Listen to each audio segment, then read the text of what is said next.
This is the Skytech Omega 2 gaming PC that right now costs $1,500. And in this video, we're gonna unbox it, see if it's a good deal for you or if it's a scam. Simple as that. Quick disclaimer, Skytech Gaming sent this PC for an advertisement that I'm gonna be doing for them on TikTok, but they have no idea that I'm doing this video or reviewing this PC at all. They don't get to see this video before it's released, and these are my honest opinion about this PC. And to give you a quick recap of how I will judge this PC, if it's a good pre-built PC or not, it goes like this. First, the quality of unboxing experience. Second, was everything packed nice and tight so there's no damage while shipping? Third, how much would it cost you if you decided to build this gaming PC on your own? And are you getting a good deal with a pre-built like this? And the last item, we're gonna be running some benchmarks, some game tests to make sure this gaming PC is performing as it's supposed to be. So without further ado, let's get started by unboxing it. This is how the PC arrived at my house. It's completely safe. There is zero damage to the box anywhere that I can see that should be concerning at all. It was shipped with UPS and it is free shipping when you buy this PC from Skytech. So all those things are positive. Now let's unbox it and see what's inside.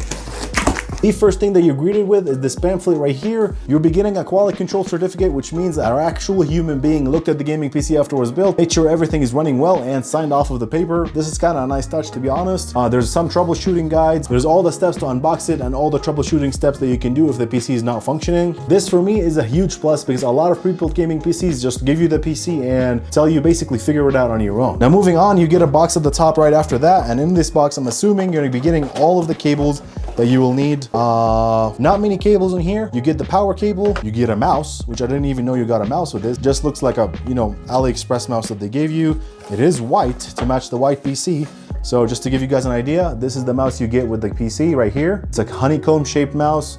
It looks actually not bad at all. Feels good. Okay, so you get a free mouse. I didn't even know that. That's a nice touch. You get the antennas for your Wi-Fi unit on the PC itself and the power cable itself. Next, you get another box right here on the side, and this is actually a keyboard. You get a keyboard with this pre-built PC, which is nice. The keyboard is also white, full-size keyboard. Looks pretty clean in my opinion. I don't really care for this keyboard myself. This is a membrane keyboard. It's a really nice touch that you're getting a free keyboard. It looks like it has full RGB too. And now let's take the PC out of the box. As I can see that the PC is facing upside down, so the easiest way to do this is flip the whole box on this side and basically release the PC from the box. So let's do that. Okay. So right away, as you can see, it's packed pretty well right here. You get the original boxing from this case. This is basically holding it tight really, really well. You can see it barely moves. So this is covering everything on the sides, all the edges, and it's not gonna get damaged with shipping at all, which is really, really awesome. It might get damaged while I'm unboxing it, but that's a different problem. And just basically undress your PC. That's all you gotta do at this point. This is definitely looking really, really good. Right away, you can see that they even still have the sticker on the side of the side panel. So you get to peel your own gaming PC, which is definitely a nice touch. But they tell you before you do anything, please stop and review the pamphlet that we gave you in the beginning because it's gonna help you make this a little bit easier. Basically take the side panel off. Watch me break it. Okay. There you go. Don't be a buffoon like me and be a little bit more careful. You put this on the side, this is a glass panel because you're not gonna need it for now. This is really nice. This is packing foam that basically expands. So they put this in here and expanded it, broke it and expanded it to hold the GPU, to hold the CPU cooler and all that stuff. So nothing is moving and shipping, which is definitely the way every gaming PC should be shipped. This basically guarantees no damage to your PC while it's shipping unless, it was thrown off, which happens. But that's a different problem. Anyway, let's take this foam out. Just carefully start releasing it from the sides so you don't break anything as you're taking stuff.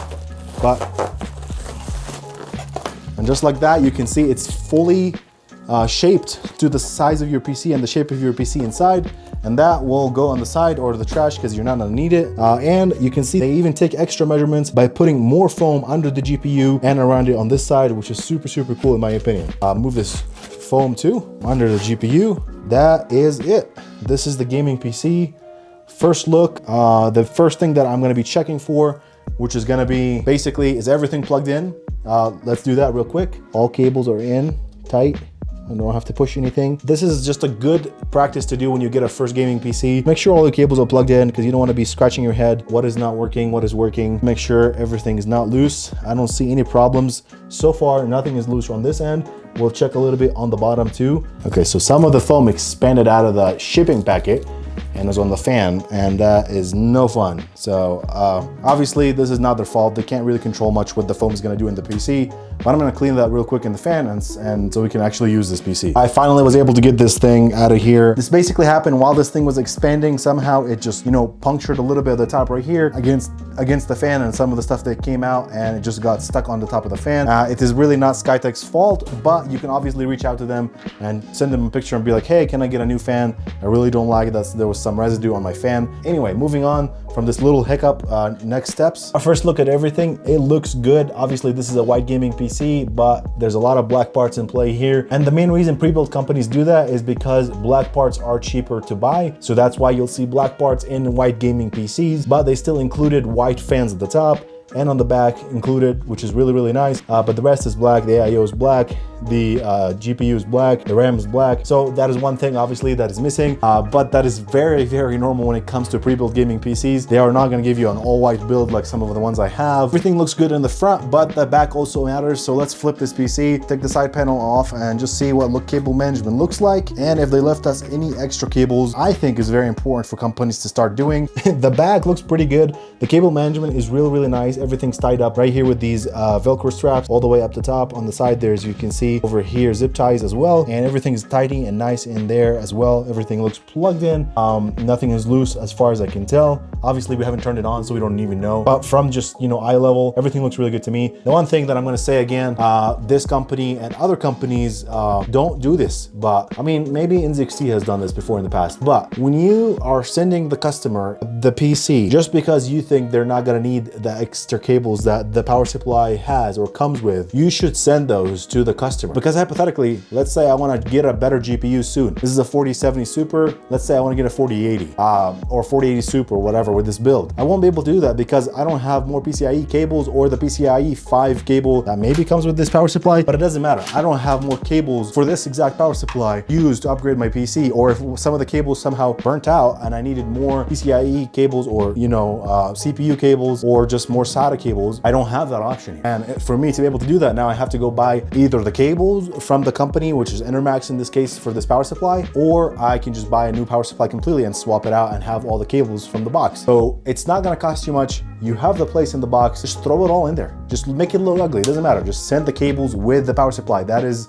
I beg all PC companies, if any of you watch this video, please start doing that for the consumers. I know a lot of guys don't even care about this, but for the people that actually care about PCs and want to learn, and they're just buying their first pre-built PC and want to upgrade it with time, you should do that for them. But that's the only thing that I have complaints about when it comes to packaging, shipping, and everything build-wise in this PC. Now, the next thing we're going to be looking at is pricing and how much would it cost you to build this exact gaming PC. Okay, so I have the PC part picker list right here on my phone, and I got as close as possible to this exact PC built. Starting with the CPU, this PC has the AMD Ryzen 7700X 8-core CPU, and right now you can buy that for $269.48. Was the CPU cooler? I have no idea what the CPU cooler is this. Found the mid-range ones that I know of. The Deepcool LS720 is a 360 AIO, and it's $120. That's kind of the closest range I can guess for this exact. So the one on here is the ASRock B6550M/C, which I could not find the price of at all. The closest thing I can find is this B650MH M.2 whatever. It's a $99 motherboard. It's a micro ATX motherboard, a little smaller on the sides, so definitely cheapened out a little bit on the motherboard when it comes to that. Next, we got the memory. Of course, it's the Team Group T-Force 32 gigs, 5600 megahertz, which is selling for $103. Every pre-built gaming PC that I've reviewed has the same exact memory sticks in it, which is the Team Group, which is just funny to me that everybody just uses them. I guess they're very reliable or something. Next, we got 1 terabyte of M.2 from MSI. This is the MSI M450 1 terabyte, and it's selling right now for $68. For graphics card, this is an RTX 4070 Super, and this is the Zotac Twin Edition GeForce, and it's just the regular edition, not overclocked, nothing. It's selling right now for $588. Obviously, this is a cheaper GPU. It's even cheaper than MSRP, so, but it doesn't mean that it's bad or anything. It's just the cheaper end, which makes sense. These companies are trying to make the most margin on their products. Next is the case, which is a surprising part. This is not a cheap case. This is the Thermaltake Series or Keris 500 ATX mid-built tower case in white, and this thing sells for $155. something like that. Super nice case. And you're also getting more fans. You're getting 4 fans at the top on the side. These fans by themselves are like $40 to $50. Obviously, you're going to be getting an operating system of Windows 11. And the last part, which I almost forgot about, is the power supply. In here, there's an Intermax 750 watt 80 plus gold, and that on PC Part Picker is $120, which will bring your total up to $1,647.35 if you decided to buy all these parts on your own. Now the question remains, which shouldn't even be a question, should you buy this pre-built for $14.99 plus free shipping, or should you buy all the parts by yourself and spend 3 to 4 hours and spend an extra $150 putting this PC together for $1,650? I'm gonna let you answer that question. Obviously, this is the answer. That takes us to the next step. Let's plug it in, set up a whole little setup right here, do some benchmark testing and see if it's good or not good, or what kind of FPS we get in it. Test Fortnite and Valorant. Those are the games I usually test. CPU intensive game and GPU intensive game. So let's do that. Starting by stressing the CPU using Cinebench 23. The biggest 2 factors that we want with Cinebench is to have good temperature as we're testing the CPU, and to obviously get a good score that we're expecting to get with this exact CPU. And as the stress test was running, the highest temperature I saw was 85 to 86 on the CPU. The fans obviously were running at full speed, and the score that we got is exactly what we expected with the Ryzen 7700X. Next, for testing the GPU, we're going to be running Haven Benchmark. Like I mentioned, we're running it at 1440p, highest quality. The temperatures of the GPU stayed as expected, cool and nice in the mid 60s, and the FPS was as expected too when it comes to this benchmark compared to other 4070 Super, which means the GPU is running as intended. Next, we booted up Fortnite to test the GPU performance. Turned the setting at the highest possible with DLSS off, which I do not recommend because there's really no point in doing that. And in creative, the game was running super smooth. The quality looked incredible, 1440p, and we were getting 180 FPS. In the game, it was still working really smooth. I was having 0 hiccups, which is amazing, and we were getting around 120 FPS, which is really awesome to play at 1440p highest settings. But you can get so much more FPS by just turning on DLSS and lowering the settings a little bit. You can get up to 220 FPS with ease. So Fortnite, no problem on this PC. Next, we booted up Valorant, which is a CPU intensive game. Turn the settings at the highest possible that you can get, and this PC can run this game extremely smooth. I'm talking like really smooth when it comes to gaming. It was literally averaging 500 FPS the whole gameplay, and the CPU temperatures were solid throughout the whole game, 0 stuttering and 0 hiccups. Okay guys, so that was it for everything that I wanted to test for this PC. Obviously, everything speaks for itself. Everything functions as it's supposed to be. Temps look good to me. Performance looks really good to me. This PC is built really well. Quality of the build and everything looks great to me. I have seen 0 issues so far.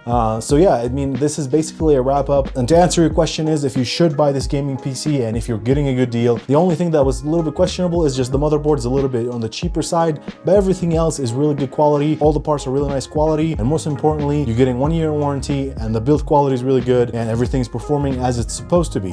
But I think the best part about buying this PC, if you decided to buy it, is you actually end up saving more money by just buying this pre-built with warranty than building it yourself and wasting a few hours just building this thing. And that was it. If you guys have any questions, let me know down below in the comments and I'll try to answer them. Thank you so much, and I'll see you guys in the next one.